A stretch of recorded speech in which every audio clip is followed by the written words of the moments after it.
안녕하세요. 이진영 목사입니다. 이제 2월 8일부터 누가복음 말씀 묵상을 시작하기 때문에 누가복음을 잠시 살펴보는 시간을 갖고자 합니다. 오늘 이 시간을 통해서 누가복음에 대해서 우리가 조금 더 이해하고, 그리고 누가복음 말씀을 묵상할 때마다 하나님께서 우리에게 주시는 말씀의 은혜가 어떤 것인지 좀 더 깊이 묵상할 수 있기를 바랍니다. 먼저 누가복음을 간단히 살펴보도록 하겠습니다. 누가복음은 예수께서 한 아기로 태어나신 하나님의 아들이라는 사실을 말합니다.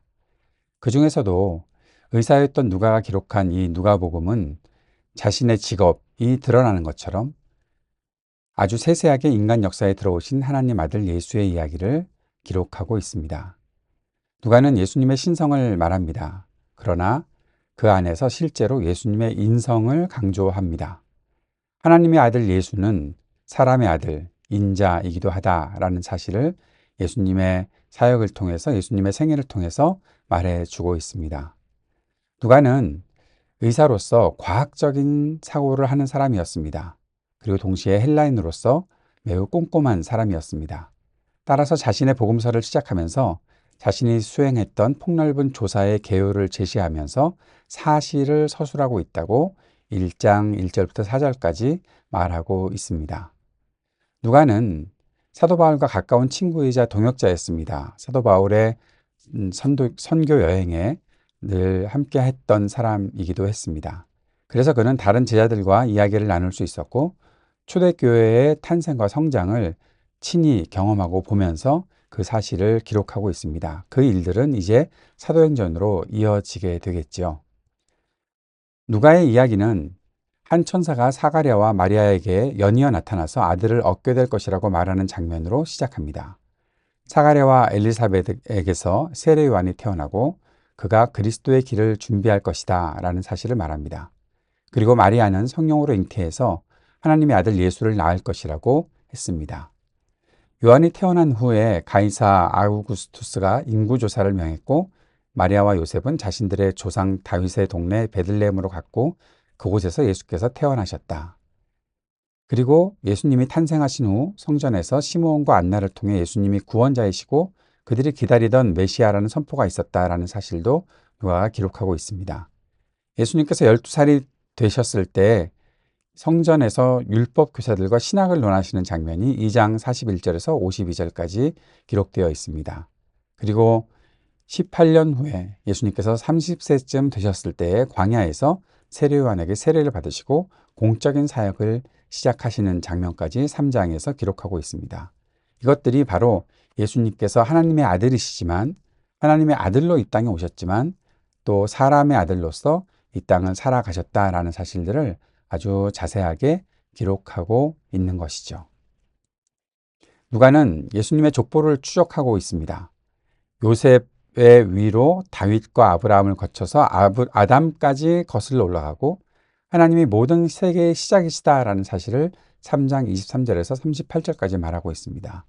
이 부분을 우리가 나중에 묵상하겠지만 마태복음이 아브라함부터 예수님까지 이어지는 족보를 말한 것과는 다르지요.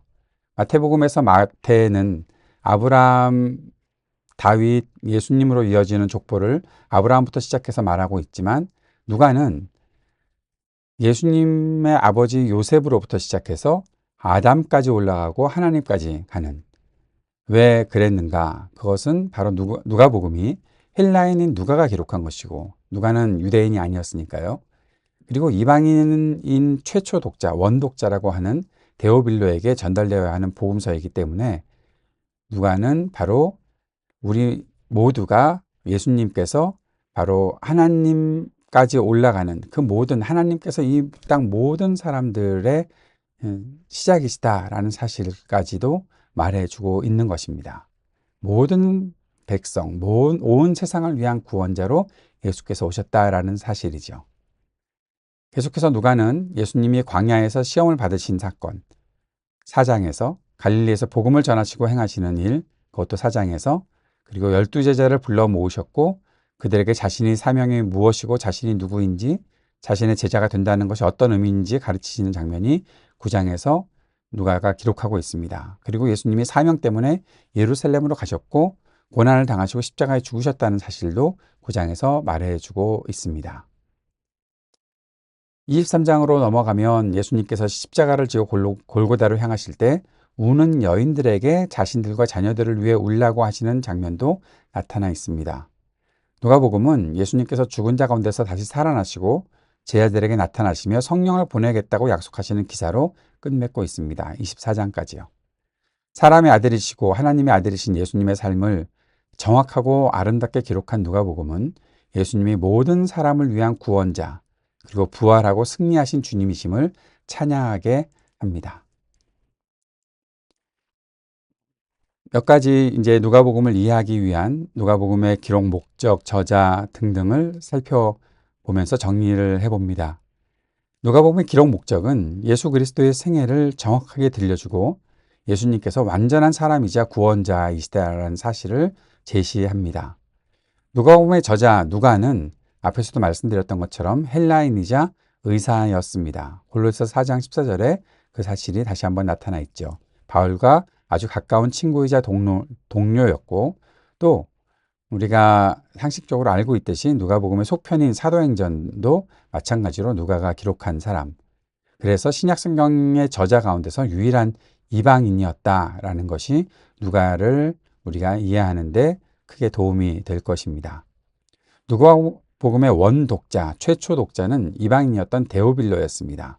데오빌로 각하에게 보내는 서신, 첫 번째 서신이 바로 이 누가복음이었고 두 번째가 사도행전이었고, 한 사람을 위해서 이 누가복음이 기록되고 전해졌다. 그리고 이 누가복음이 사람들에게 계속해서 증거되고 있다는 사실을 우리가 볼 수 있는 것이죠. 누가복음의 저작 연대는 주 60년경이라고 볼 수 있습니다. 어디서 저작했을까?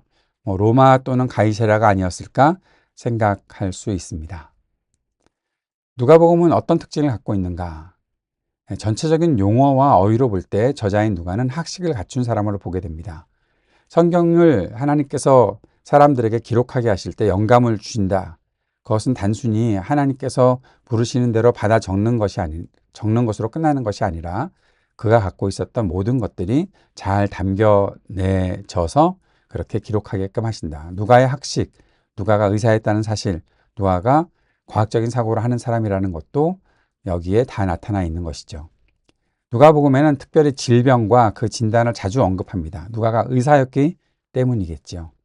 예수님과 사람들의 관계를 강조하기도 합니다. 그러면서도 기도, 이적, 천사, 영감 등 찬송 등이 기록되어 있는 것을 보면서 누가복음에서는 어떠한 성령의 은사, 성령의 역사, 그것들이 나타나 있다는 것을 보게 되죠.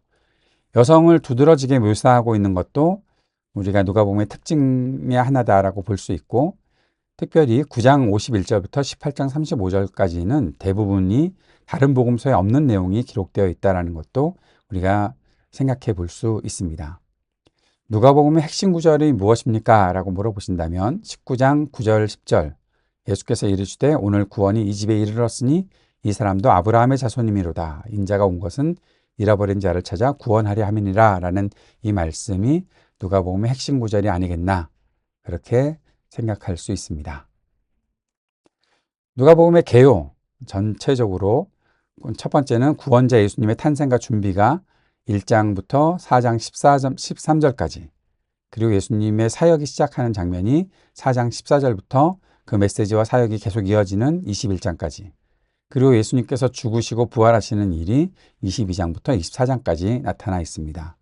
주요 주제라고 한다면 구원자이신 예수 그리스도에 대해서 누가가 계속해서 말하고 있고, 누가는 또한 역사가이기도 해서 역사적인 일들을 굉장히 사실적으로 그려내고 있다는 것을 볼 수 있고, 사람들도 주요 주제입니다. 예수님이 사람들과 깊은 관계를 가지고 계시고 예수님이 제자들과 또 친구들과 어떻게 삶을 나누시고 또 함께 사랑하시며 지내시는지를 말해주고 있습니다. 누가복음을 보면서 사람들에 대해서도 조금 더 우리의 시선이 맞춰질 수 있기를 바랍니다. 누가복음의 또한 큰 주제는 긍휼입니다. 가난하고 억압당하는 사람들, 또 병든 사람들, 그들에게 하나님께서 긍휼을 어떻게 베풀어 주신지, 예수 그리스도를 통해 긍휼이 어떻게 나타나는지도 잘 말해주고 있습니다. 누가복음에서 빼놓지 못하는 것은 바로 성령입니다. 성령에 대해서의 언급이 누가가 말하는 성령, 즉 누가복음과 사도행전에 나타나는 성령의 일들과 또 요한이 말하고 있는 성령과 또 사도 바울이 말하는 성령이 약간씩 차이가 있다는 것을 이해를 하시면서 성경을 읽어가시면 참 좋을 것 같습니다. 누가복음의 성령은 예수님의 모든 사역에 함께 하셨던 것을 보게 되고, 그리고 그 예수님의 그 능력 있는 사역들을 뒷받침해주는 귀한 그 사역의 동반자로, 그 증거로 성령께서 오셔서 함께 계시다라는 것을 보게 되고, 우리가 믿을 때 예수님의 그 메시지, 복음을 받고 믿을 때 성령께서 우리와 함께 하심으로 우리가 예수님의 복음을 증거할 수 있는 능력을 주시는 분으로 보게 됩니다. 사도행전 1장 8절에 오직 성령이 너희에게 임하시면 너희가 권능을 받고 예루살렘과 온 유대와 사마리아와 땅끝까지 이르러 내 증인이 되리라 말씀하셨던 것 여러분 기억하십니까? 거기서 말하는 것은 권능을 받고, 성령이 임하시면 권능을 받는다. 구원받은 사람들이 하나님의 복음의 메시지를 증거할 때 능력 있게 전할 수 있다. 그 능력을 주시는 분이 바로 성령이시다. 누가는 그 사실을 더 강조하고 있습니다. 그러한 내용들을 보면서 우리가 이제 누가복음 묵상을 하고 또 그 안에서 하나님의 은혜를 누렸으면 좋겠습니다. 누가복음을 묵상하는 일이 24장까지이기 때문에 꽤 길게 진행이 될 텐데, 누가복음 묵상이 우리의 삶에 다시 한번 기쁨이 되고 하나님의 역사를 경험할 수 있는 좋은 계기가 될 수 있기를 바랍니다.